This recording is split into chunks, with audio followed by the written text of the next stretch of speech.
Yeah, I had a super time. I'm really glad I came. Okay, and what's one of your takeaway things?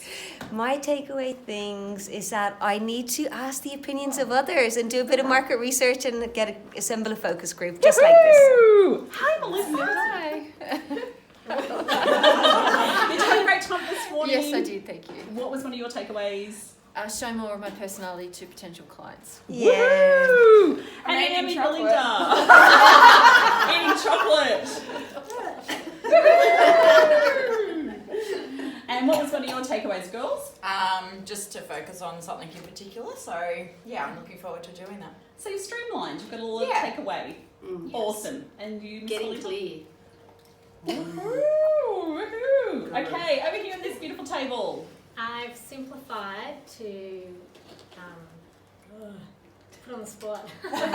Simplify to multiply. Simplified to multiply.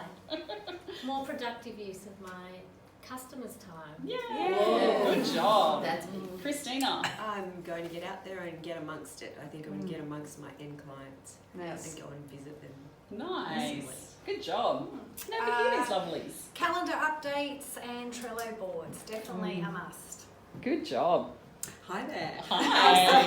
For me, it's about defining who I would like to best deliver to and be able to then work towards identifying those people and touching base with them, engaging them in that space and getting it all happening. Good job. And Christy. It's about getting the message across to my customers of what they don't know, but what I know. Yes. Right. Look at these wonderful people. Wave. Yay.